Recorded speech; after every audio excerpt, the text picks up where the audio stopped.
A Colorado business owner is in hot water, promising to build backyard buildings like saunas and sheds. He took clients' money, then suddenly stopped delivering.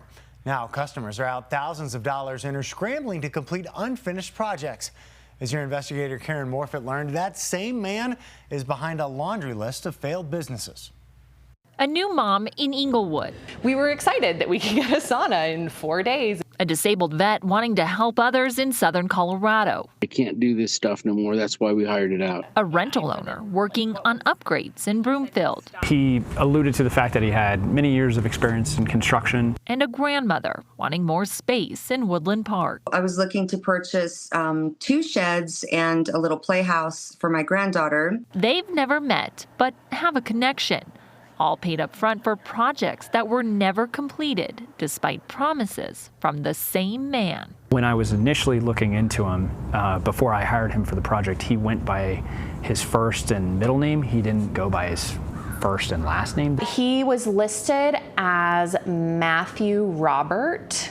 Also known as Matthew Robert Sawash, the same Matthew Sawash who went to prison after pleading guilty to felony theft for selling shares in an amateur poker tournament without a securities license. That same Matthew Sawash targeted in a murder-for-hire plot using rattlesnakes by one of the investors who lost money in that tournament. In 2017, he told CBS Colorado the experience changed his life, turning him to God and racing. I often tell people that prison's the best thing that ever happened to me. They think I'm crazy. A few years following that interview, Sawash started Holy Ground Tiny Homes. If you need a tiny home, I have one right now that you can buy. By 2022, he was filing Chapter 11 bankruptcy.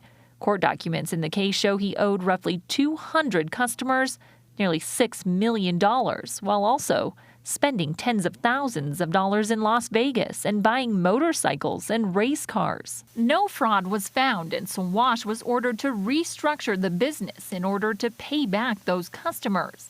While not criminally charged, at least one judge found him guilty of civil theft, forcing him to liquidate the company in 2024.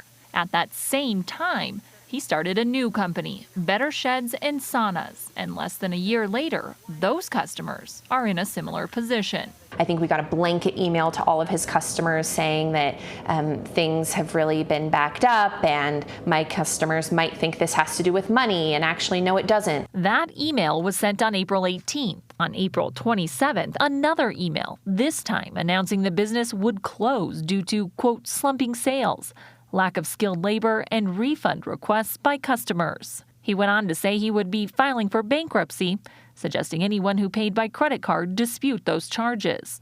Robert and Krista Prothero used a debit card and are still waiting for a refund. Everybody got credited back. Most of them did from the credit cards disputes. We didn't.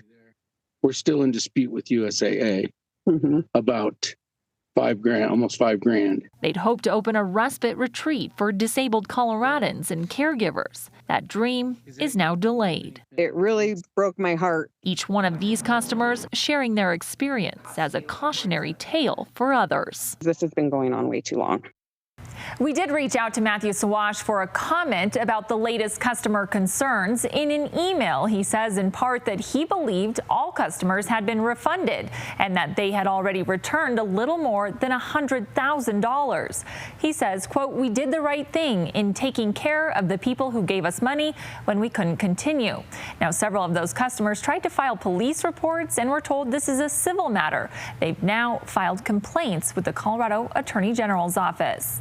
Karen Morfitt covering Colorado First.